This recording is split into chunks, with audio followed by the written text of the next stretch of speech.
बिस्मिल्लाहिर्रहमानिर्रहीम। अस्सलाम वालेकुम। उम्मीद है कि आप सब खैर खैरियत से होंगे। सर्दी का सीज़न है तो हर कोई सूप पीना चाहता है। तो सूप बनाने के लिए हम सबसे पहले क्या करेंगे, सबसे पहले हम ऐसा करते हैं कि जो फ्रिज से हमने गोश्त निकाला है वो फ्रीज़ है, तो थोड़ा सा गर्म पानी लेके हम उसे रख देते हैं चूल्हे के ऊपर। थोड़ी देर ये पड़ा रहेगा, 2-3 मिनट, तो हमारा ये जो गोश्त है वो इससे वो हो जाएगा अलग।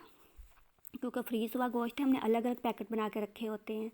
जब हमने पकाना होता है तो उतना सा निकाल लेते हैं। पहले मुझे बहुत मुश्किल लगता था कि खोलो करो, मगर अब मैंने ऐसा किया कि थोड़ा सा गर्म पानी में डाल के रख दूँ तो खुल जाता है। फिर हम एक देगची ले लेंगे, कढ़ाई ले लें, जो दिल चाहे, कुकर ले लें, जो दिल चाहता है आपका। उसमें 3-4 किलो हम पानी ले लेंगे। पानी लेके उसमें हम नमक ऐड करेंगे और फिर जो गोश्त निकाला हुआ है वो हम इसमें डाल देंगे यखनी के लिए। साथ में गोश्त की स्मेल वगैरह ना आए इसके लिए अगर हम साथ लौंग डाल दें, ज़ीरा डाल दें तो उसकी वो ख़त्म हो जाती है, इतनी ज़्यादा नहीं आती। तो मैं हमेशा जब भी गोश्त डालूँ मैं लाजमी डालती हूँ ज़ीरा और एक लौंग। इसको हम ढक के रख देंगे अपनी यखनी के लिए। और उतनी देर में जब तक हमारी यखनी तैयार होगी हम अपना चॉपिंग वाला काम कर लेंगे। मुझे थोड़ी सफाई करनी थी, मैं सफाई की तरफ चली गई थी, तो यहाँ पे मेरी यखनी तैयार हो गई थी। अभी सब्ज़ियों की तरफ मैं जाने ही वाली थी तो मुझसे पहले ही मेरे ये हेल्पर पहुँच गए थे। और अब जो मेरा काम 5 मिनट में होने वाला था ना, उसमें 5 घंटे लगने थे। इन्हें चॉपिंग का बहुत शौक़ है और ये मोटे मोटे टुकड़े करके और ज़्यादा सारा सामान बिखेर के चले गए थे। जब तक वो लगे हुए थे मैंने गोश्त निकाल लिया था। और यहाँ पे जैसे जैसे मैं गाजरें काटती जा रही थी वो मैं बीच में डालती जा रही थी। रिहान वाले गाजरें काट तो गए थे मगर उन्होंने बहुत मोटे मोटे पीस किए थे, तो फिर मैंने इनको छोटा थोड़ा किया था। इनको छोटा करके फिर मैंने बंद गोभी काट के और शिमला की मिर्च काट के फिर इन सब चीज़ों को मैंने इकट्ठे ही इसके अंदर डाल दिया था। यहाँ पे मैंने थोड़ी सी काली मिर्च भी साथ ही ऐड कर दी थी और हिला के इसको ढक दिया था, क्योंकि सब्ज़ियाँ थोड़ी होती हैं सख्त, उनको ढक के रख दें तो फिर जल्दी नरम हो जाती हैं। अगर तो मैंने कुकर में बनाती तो फिर मुझे इतना भी टाइम नहीं लगना था। उसमें प्रेशर आता है तो वह जल्दी से वो सारी सब्ज़ियाँ जो होती हैं वो नरम हो जाती हैं।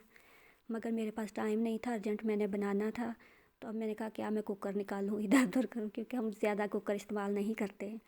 मटर निकाल के धो के तो फिर ये भी मैंने इसके अंदर डाल दिया था। यखनी पक रही थी मेरी और साथ खुशबू आ रही थी बहुत प्यारी।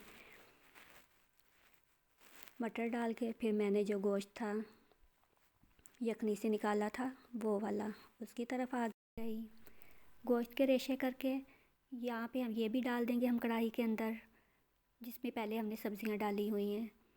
और फिर नमक इसमें और मिर्च चेक करके अपने हस्बे ज़ायका डाल लेंगे। काली मिर्च मैंने पहले भी डाली थी, मुझे थोड़ी कम लग रही थी तो मैंने और डाल दी।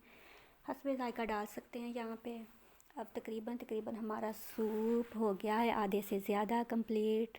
अब डाल देंगे हम इसमें 2 चम्मच कॉर्नफ्लोर डाल के तो फिर हम अच्छी तरह से हल करके रख देंगे साइड पे।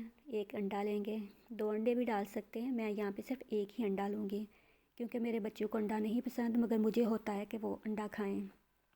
अच्छी तरह से अंडा फेंट के मिक्स करके बिल्कुल यकजान करके इसको भी हम डाल देंगे कढ़ाई के अंदर।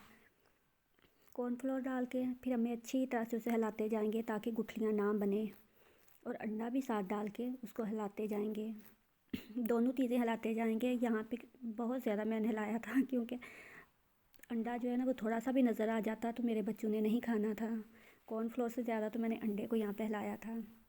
ये पहुँच गया मेरा शहज़ादा मेरी हेल्प करवाने। कॉर्नफ्लोर और अंडे को अच्छी तरह से मिक्स करके यहाँ पे मुझे चाहिए था 1 चुटकी गरम मसाला। गरम मसाला था नहीं तो उसके लिए मैंने ऐसा किया कि फटाफट से थोड़ा सा मसाला जो था वो मैंने कर लिया ग्राइंड। वैसे तो हम ज़्यादा सारा मसाला जो होता है वो इकट्ठा दूध में रख के खुशक कर लेते हैं, खुशक करके तो फिर उसको कर लेते हैं ग्राइंड, मगर आज बारिश की वजह से दूध थी नहीं तो यहाँ पे मैंने कर लिया ग्राइंड करके। फिर 1 चुटकी डाला उसके अंदर कढ़ाई के अंदर और फिर मैंने इसको उतार लिया क्योंकि यहाँ पे मेरा सूप था तैयार। अब मैंने इसको करना था अच्छे से ब्लेंड, हैंड ब्लेंडर से मैंने इसको ब्लेंड कर लिया ताकि सारी सब्ज़ियाँ मैश हो जाएं। मेरे बच्चों को सब्ज़ियाँ नहीं पसंद, वो निकाल देते हैं बीच में से, तो मुझे होता है कि वो खाएं, तो इसलिए हम मैश कर लेते हैं। मगर अगर आप लोगों को पसंद है तो आप बेशक मैश ना करें। एक ढक्कन डाल देंगे हम सिरके का, तो गर्मा गर्म मज़ेदार यम्मी सा सूप यहाँ पे हो गया है तैयार।